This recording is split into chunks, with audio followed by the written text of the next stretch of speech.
Hi, welcome back to this two-part episode of Ponderosa North. We're going to pick it up where we left off, and we're going to start with Lorne. This is the layout I did on Lorne. Let's see if we can pick up some things that I didn't mention in previous episodes. Let's see here. He made his motion picture debut as the Apostle Peter in The Silver Chalice, along with Paul Newman. He was paid $20,000 per episode in '65. He built a replica of the Ponderosa Ranch House in Mesa, California. It's still there, actually. What else have we got here? He grew up as an only child who took violin lessons but preferred playing baseball. He attended the Martha Graham School of Contemporary Dance to learn stage movement. And he received a Golden Globe nomination for Best TV Actor in '64. That's pretty cool. There's a nice quote here from Lorne. He says, "I don't know whether I could ever match my father as a person, but as an actor, I try to be like him." Very nice tribute to his dad there. So it goes on and on. So much in here, but I'm just going to go, because I'm going to come back. I'm going to do an entire episode on quotes from the actors. I'm going to do an episode on, really famous lines from the show. But lots of stuff in this book. On Lorne's epitaph, he's buried in Hillside Memorial Park in Culver City. It just says, "Lorne Greene, the world's best-loved father, Ben Cartwright, the voice of Canada, finally stilled but silenced never, the dear voice of our loving husband, father, and grandfather will sing in our hearts forever." Nice. Very nice. More spreads. You can see why the intellectual property would be cost prohibitive to produce this book.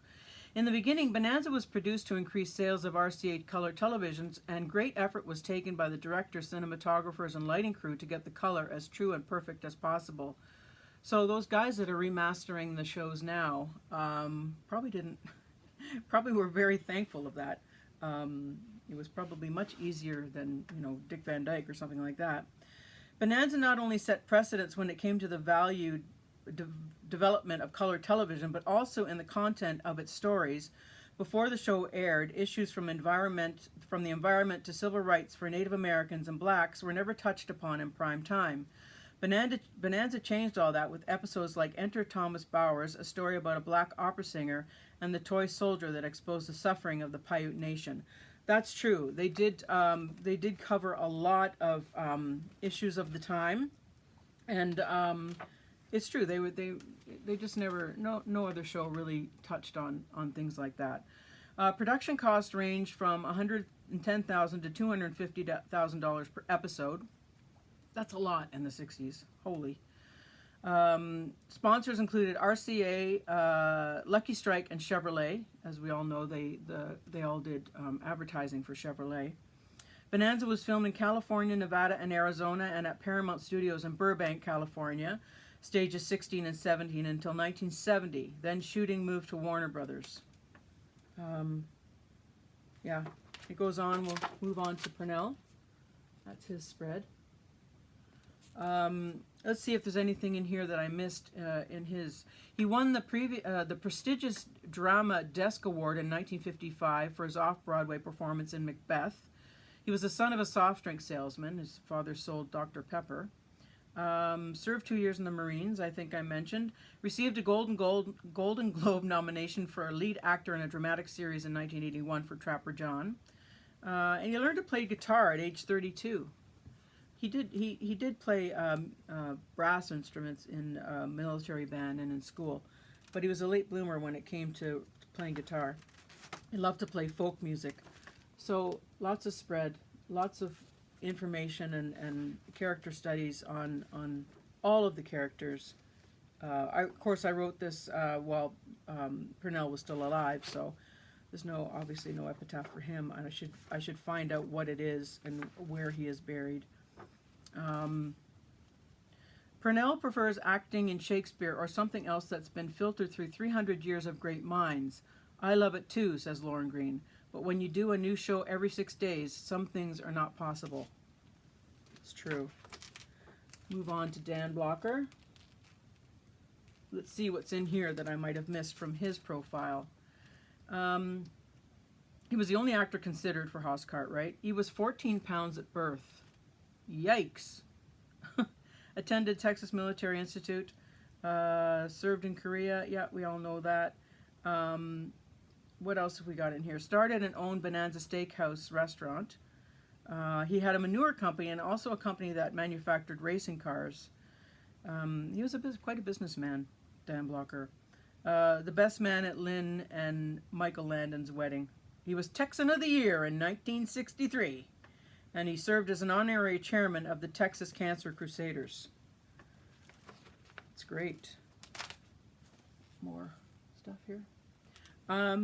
Costumes were designed by Dario Piazza and made by Western costumers in Hollywood, California. Well, they say they made the same costume for each guy hundreds of times, probably.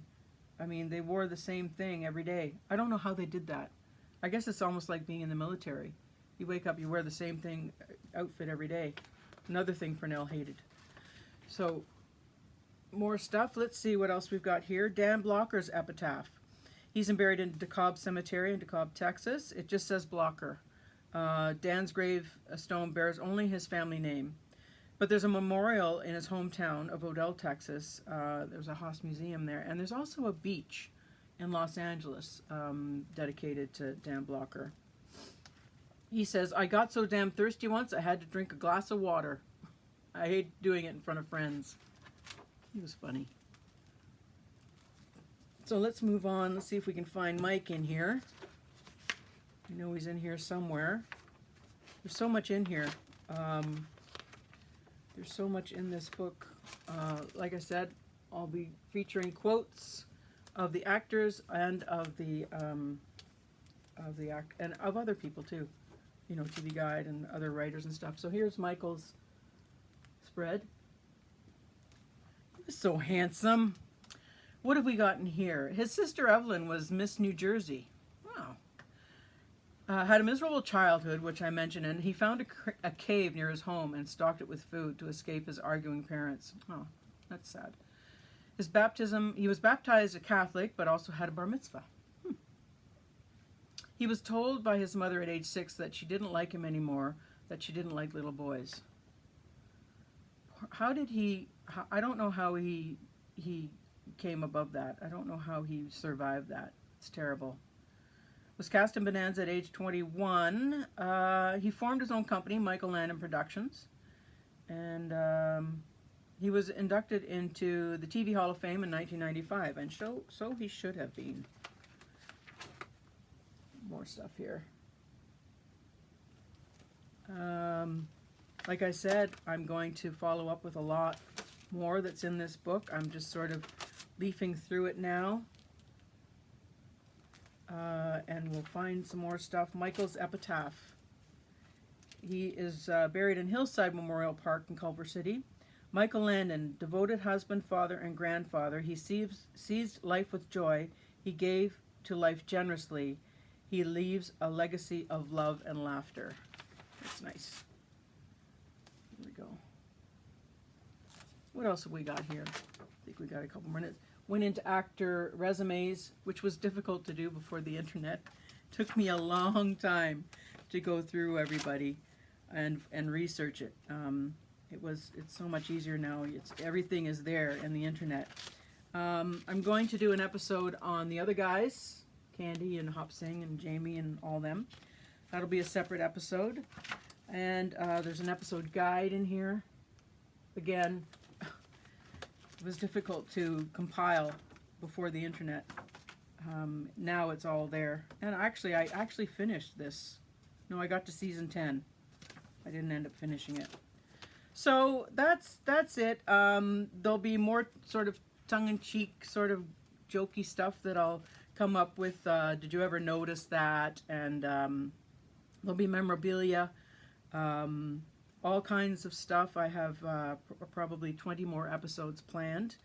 I used to do lots of drawings of the boys. And I think that's it. So I hope you enjoyed this one. Like I said, this was a bit of a show and tell today, part 1 and part 2. Hope you enjoyed it, and we'll see you next time on Ponderosa North for the love of Bonanza. Bye!